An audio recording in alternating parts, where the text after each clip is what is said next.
Bismillahirrahmanirrahim. Assalamualaikum warahmatullahi wabarakatuh. Alhamdulillahirabbil alamin wa bihi nasta'in ala umuri dunya waddin. Wassalatu wassalamu ala asyrafil anbiya'i wal mursalin wa ala alihi wa sahbihi ajmain. Perkenalkan, nama saya Ahmad Fuadi Tanjung.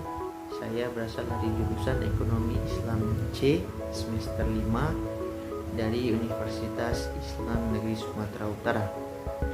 Baiklah, di sini saya akan menjelaskan tentang bagaimana Islam dalam menghadapi pembangunan. Sebelum itu, saya akan menjelaskan apa itu pembangunan ekonomi. Nah, pembangunan ekonomi adalah suatu proses untuk meningkatkan atau menaikkan jumlah pendapatan dalam suatu negara yang dimiliki oleh penduduk atau masyarakat tersebut dengan mencatat perkembangan atau peningkatan penduduk tersebut secara fundamental dalam jangka yang panjang. Nah, dalam pembangunan ekonomi ini ada 3 fase yang dilalui dalam pertumbuhan ekonomi ini tersebut. Nah, dalam fase pertama itu yakni adalah ekonomi pembangunan klasik.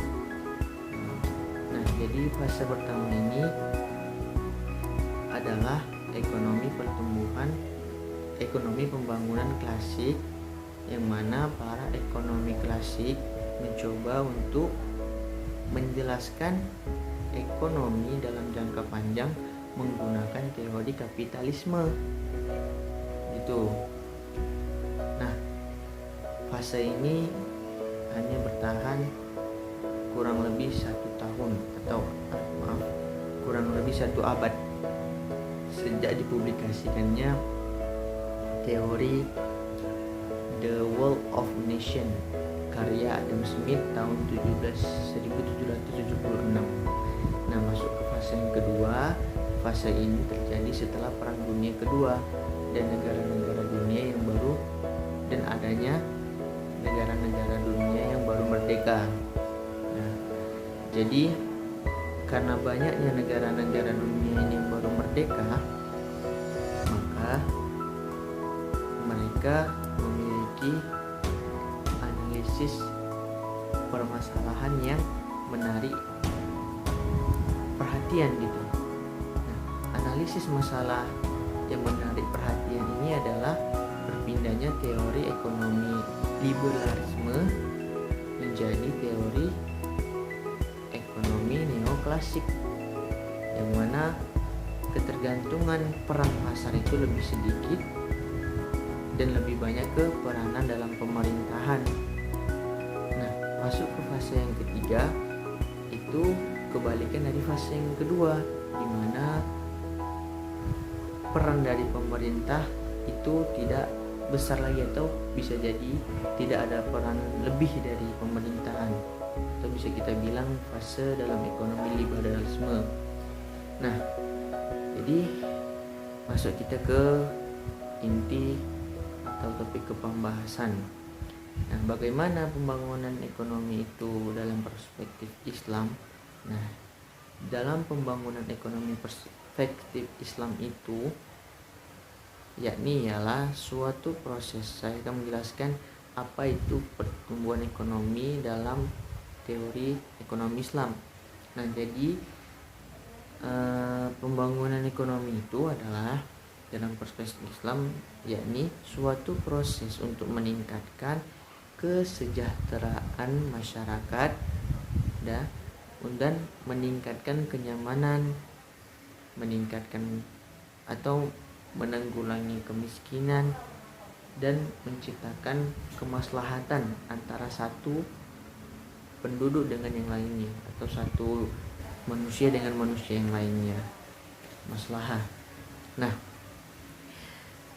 dalam era globalisasi ini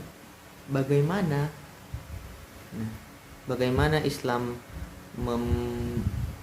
menghadapi pembangunan ekonomi di era sekarang ini?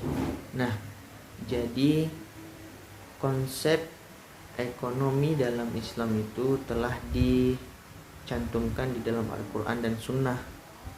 Nah, kekhasan atau ciri khas dalam ekonomi Islam ini, dalam pertumbuhan dan pembangunan ekonomi Islam ini, Islam lebih meningkatkan sumber daya manusianya dan memperdayakan sumber daya alamnya juga. Nah, jadi pertanyaannya tadi, bagaimana Islam menghadapi pembangunan ekonomi?